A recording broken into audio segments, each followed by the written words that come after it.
All right, check, check. Test 1, 2, test 1, 2. All right, let's get this pulled up here. What is going on, guys? There we go. Cool. What's up, guys? Adraxus here. I want to give a little update on my computer situation. The reason I have not been uploading any videos for a while is because my computer has kind of, I wouldn't say crapped out, but it's not able to meet the demands of a lot of the games and graphics and processes and stuff like that. Because like currently the old computer has a i5 4690K, which is 4 core, and it has a 1070 Ti GPU, and the actual motherboard is a Z87. So if that gives you any recollection, so it's a little almost 10 years old, maybe a little over 10 years old. So she's been demoted to just file management and just run of the mill kind of tasks and stuff like that. So anyway, I want to get to the new thing, which was my new computer, as you see on the screen. Just want to make a little layout of like how much it actually costs, because I'm kind of one of the guys that kind of looks forward to like basically outfitting my computer to basically last me a long time. So even if I have to put up a lot of money up front, in the long term, the dollar cost average per year goes down basically. So if I spend like 5K now, if it goes for 10 years, then you just divide each of these component things by 10 years, and it's like, okay, it gets pretty cheap at that point. So anyway, I digress. Just want to give you a little tidbit. So as you can see on the list, I got an ASUS ROG Strix 4090. From all the research I was seeing from Jay's 2 Cents, Gamers Nexus, Linus Tech, and all those other guys that knew a lot about this tech stuff, hardware stuff that really I'm just kind of dabbling in. It was good to get their input on that, and like from what I was reading and stuff like that, like yeah, it was more expensive, but at the same time it ran cooler than the actual FE. So it has another fan. It also has another HDMI port that the other one does not have. So that was really important to me because I like to set up my like 2 monitors, maybe my TV, and maybe my VR stuff that I want to do. So I was trying to look for like what gave me the broadest scope of adaptability, basically. So that's why I went with that one. Yeah, it cost me a pretty penny, but I think in the long run it'll be good. And then for the motherboard, this is ROG Maximus Z690 formula. Again, it had the most adaptability that I needed. So like I needed a lot of USB ports. That one had probably the most USB ports I've ever seen. So if I ever need to like add stuff or use hubs and stuff like that, they're USB hubs attached to it. I can kind of put a lot more on there than I can on my current computer. And then moving down to the CPU, I went with Intel. Kind of goes back with the motherboard choice too because I got the is it i9-12900K with the Z690 formula motherboard because I wanted a little bit of it upgradability if I wanted to. So that's why I went with the Z690 because it's both compatible with the DDR4 and DDR5, and it's compatible with currently i12 and i13 Intel slots. So give me a little bit of breathing room for that. So that's why I went that route. And then in the case, I have a Corsair 7000D Airflow full tower ATX because I was going to get a 4090 or 3090 or whatever I was going to get GPU wise is going to be way bigger than what I have in my old computer. So I wanted to make sure I had plenty of space. And plus, with the PSUs that are getting bigger and everything like that, I want to make sure I had enough room for like enough space for everything that would fit. So I was like, well, the safest bet is to kind of get an idea of how wide the graphics card is, how big the PSU is, and kind of like give yourself breathing room off of that. So that's what I did. And I found the 7000D had a lot of airflow, had a lot of cooling. Same thing that Gamer Nexus kind of suggested. I mean, it's a little expensive, I think, if I remember correctly, I'm saying, but as for cooling and being efficient, this seems to be the best bet for me. And then going down a little bit, so I got two Samsung 980 Pro M2 2280 SSDs. Oh, I should say 2 TB. Oh well. I got 1 TB and 2 TB. So the 1 TB I have for my operating system and kind of like the crucial stuff. That's more than what you need, but I just want to be kind of safe and just have that buffer in case I need it in the future. The 2 TB one is basically where all my games, my sim rig stuff, my processing stuff, my hard applications are going to be at. I mean, based on just some of the games alone, I've taken up probably about 500 gigs, so it's gonna get eat up pretty quickly, I feel. But it's an SSD M2, so it's really fast on transfer rate, so I can delete stuff, add stuff pretty quickly at the time of this basically recording. Then for RAM, I went with the G.Skill Trident Z5 RGB 32 gigs, basically 2 sticks. And I got them at the DDR5 6400 for when I overclock a little bit later on. Because currently just even at baseline megahertz, I think it's like 4,000. Like my machine doesn't even sweat at anything. So when I decide to bump it up to overclocking more stuff later on, probably another like 3 or 4 years, then that'll kind of come into fruition of why, like, okay, this is a good purchase for me. RGB, I really don't care much for RGB. I'm more of a guy who just like wants to make sure it works. And is it the most efficient? Cool. Is it the most cooling efficient? Cool. Let's move on. I could care less if it's glowing or not. That's just how I am. And then for the power supply, kind of goes back the whole computer design and size. Since I knew the graphics card I was trying to aim to get, I wanted to make sure I had a power supply unit that was able to kind of cover that and give me breathing room for other stuff that might be upgraded along the way. So like maybe another 5 years, the 4090 might be, I don't know, lackluster. I highly doubt that, but just case in point, if it does, you can replace the GPU with the next version. More than likely it's going to have more power draw, which means like instead of having to buy another power supply unit, I already have one that kind of covers that buffer. So I went with the 1500 i Corsair. Like I said, 1500 watts, and it's got some adaptability to it that I haven't really experimented with yet. But I think it's a good purchase overall for the price it was, for the wattage it was able to give, and for the kind of specs I was trying to cover on my computer. And then lastly, I went liquid cool this time. My old one is a air cooled. Air cooled does very well. But I felt like with what I was reading, with hearing from J2Sense, Gamers Nexus, and all the other tech, Paul's hardware as well, that with the Intel series they ran really hot or hotter than in the past. So with knowing that, I was like, maybe it'll be better to get a water cooled all-in-one cooler for this build, just because like heat is really bad. So you really want to make sure everything's cool and running efficiently. So I went with the Corsair ICU H170i Elite LCD 420mm fans. Just mounted on the top here. It's really simple, really easy to use. And as you can see from the pictures, I have it like mounted to the top, and I have it swinging down to the motherboard and the CPU. As Jay and Gamers Nexus have also said, Steve, I believe, make sure your pump is at the bottom. Make sure it's not above the fans. Bad news bears. So what the most ideal setup for my rig was to have it like horizontally at the top, and then have the pump down at the bottom, and then yeah, just kind of set it up. So I just want to make a couple notes here. So as you can see, the 4090 is in the middle, and the case, I believe, I'd have to look up the actual dimensions. I think it was around 10 inches wide, and putting the GPU into the motherboard, I noticed how close it was when you close the actual glass door.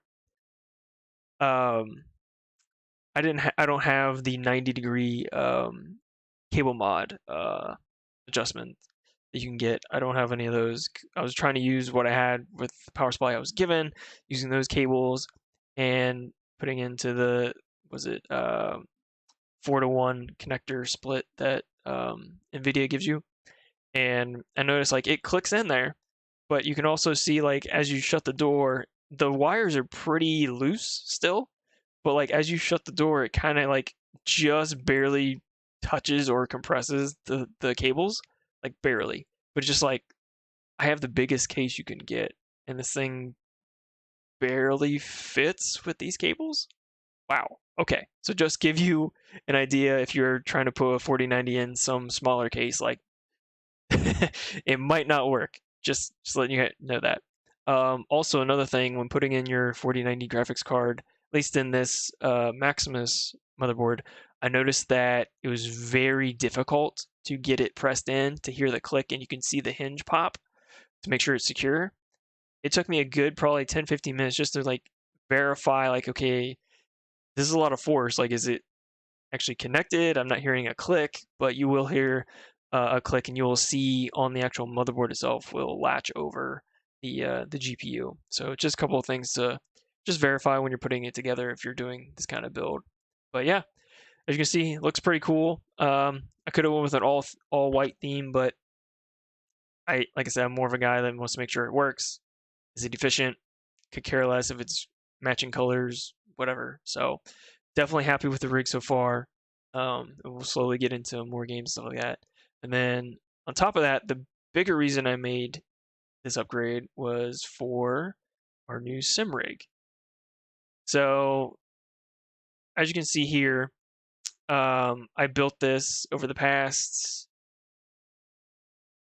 oh gosh, past year probably, just slowly getting the parts, building it up and stuff like that. Because basically, what I wanted to do was I wanted to get some like, driver training for like, work, some driver training for when I go into the track, when I want to go racing and stuff like that. And if I can't do it or don't have the cost to do it efficiently right now, I can get probably 80% of the way there.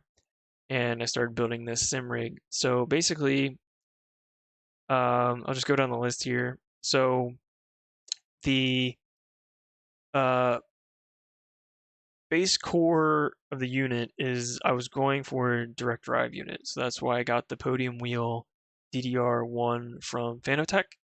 At the time, they were basically the leading sim company, but I know there's also SimiCube and another couple companies out there now. But with direct drive, it was really efficient to be able, or really necessary for me to feel the difference between the car losing its grip and keeping its grip, understeering, oversteering. Making when I make changes to the car, can I feel it? And direct drive seems to do that about the best. It's not perfect, but it does better than nothing.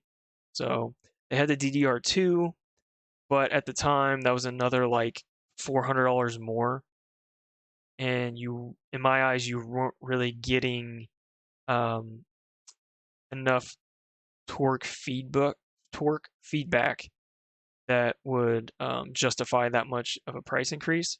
Because most of the time, like on the DDR1, I very rarely hit 20 Newton meters. Very rarely. So for you to say that, hey, this DDR2 is 25, it's like, I don't think we really need that. But again, it depends on what your sim running, depending on the kind of setup you're trying to do.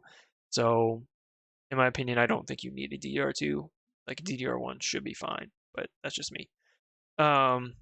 And then obviously I went with the Club Sport shifter. It's a 6-speed shifter. Technically it has reverse and 7th gear in case you want to use those. That was really helpful for when I was setting up my sim to get my CDL license. Long story short, I went to apply for my CDL, went to the school, went through the whole process in about a week, like just crammed everything. So I was like in class, driving, in class, driving, in class, driving, in class, driving, to meet the required hours. And in order to do that, I was trying to do months ahead of time with this, practicing shifting, double clutching, getting the feel of what a semi rig feels like with some of the semi games I have. So it's not exactly what a semi rig feels like, but it's very close. So that enabled me to actually pass the CDL test very efficiently and get my CDL license. Then moving down here, we got the close port USB adapter. That's just in case you need to make an adapter from the actual unit. It's I think it's the pedals. If you have to do a configuration change or whatever, you can plug it into a USB adapter for your PC. I didn't have to do that, thankfully, but it's there if you need it. Then I chose the CSL Elite steering wheel from McLaren GT3 V2. It seemed to cover most of the things that I wanted to do with it. One, it's a wheel. Two, it was on the cheaper end, so I was able to kind of save some money there. Also, it has a majority of the Formula One racing game buttons, and it has a little LED display for like gears and stuff like that, so you can see that. It has quick release at the back, which is really nice. I think all of them have it, but just trying to think of other reasons I got it. One, it was the cost; it was a lot cheaper. Two, it covered a lot of the basis of the games and simulations I was trying to cover, and it was compatible with a lot of different setups I was trying to do. So that's why I went with that one. I know there's probably cheaper ones and better ones out there, but that's what I went with to kind of cover the most games and setups that I wanted. And then sliding down, got the quick release slide. So basically, just pop it off, pop it on. I know other ones you have to like manually screw on or screw off, I think. So the quick release is really nice for when you like want to swap wheels and stuff really quickly. But I don't have any other wheels right now, so I'm just going with this. And then moving down, we got the Club Sport Pedals V3. I went with the V3s just because one, they were cheaper. I think there's better ones out there. I think they're like Hanokins, I think they're called. They start with an H. Really, really good. But those were way out of my price range. And for the timeline I had to get this thing built for like things I need to get done, I decided to go the cheaper route just to get something built. And ironically, it's been pretty good for as cheap as they were. So I think that's why a lot of people like them is they're cheap and they're cost effective and they work really well. Then moving down, so I got for the actual frame and rig itself now. So like if you strip off the DDR1, the wheel, the brake pedals, and the wheel and the shifter, basically down to the bare metal, essentially, you have the frame. And I went with the Next Level Racing FGT Elite front and side mount model. So the side mount portion allows you to have like the shifter on whatever side you want. Same adextrous basically. So you can run on the left side, right side. And the front mount basically is just the same kind of thing where your foot pedals are and stuff like that. It's really the only difference. But that was a little pricey, and it's very customizable, so you can adjust it to your like size and stuff like that, your height, where you want your hand positions. I mean, I actually had a hard time trying to get the steering wheel height correct. I could get the distance right from my chest to where it felt good for elbow bend, but getting it height wise was a little difficult because the side rails slide forward as it like moves down. So like you're losing or gaining like half an inch. So you have to like kind of tinker with that a little bit. So, but as I said, very customizable and you can kind of make it fit to where you want. And I went with the Elite ES1 sim racing seat. I will say that the sim racing seats are not that comfortable. So sometimes I use a pillow kind of from like lower back lumbar stuff, just to kind of help, when you're sitting there for a couple hours, trialing out things and racing around and stuff like that. It can get a little tiring on your back, and you can sometimes feel your glutes kind of go numb from just the pressure points and stuff like that, at least for me. So definitely something to take into consideration. But yeah, I just want to let you guys get an update on what I've been doing. Hopefully, we'll be able to do some like racing games and stuff like that, on top of being able to do like more of my personal favorite games like Halo and all the other series that I'm trying to catch up on.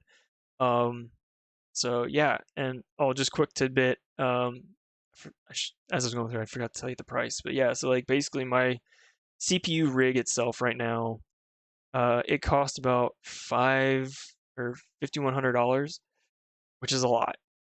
Like I said, I did this over a course of about a year, so just to let you guys kind of let that sink in. Like I didn't just go out and buy everything all at once. Like it took me like 2 months to buy this, 2 months to buy that.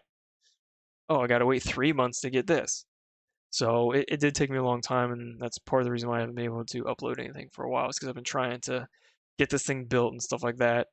And on top of the sim rig itself, obviously it was about 3850. So put them together, you're looking almost a little over 10 grand. Or no, it was like what, 80, pull it up here. Is it 8900 or something? Wow. I did have it up here. There it is. 8952. So just under 9 grand. Which a lot of people probably think that, oh, that's crazy. It's like, well, yeah, kind of is. But at the same time, I'm kind of looking like future forward, like, okay, I have this built. If I have kids in the future, I can use this to kind of help train them on how to drive efficiently and effectively and safely. And on top of that, like, um, the computer itself is going to last me another 10 years, considering mine is still going, my old one. I built back in 2012, 2013. So it's now 2023. It's working just fine. It just can't keep up with the demand of some of the games and stuff like that now. So that's how I look at things. I know people talk about, you can't future proof and all that kind of stuff, which there is a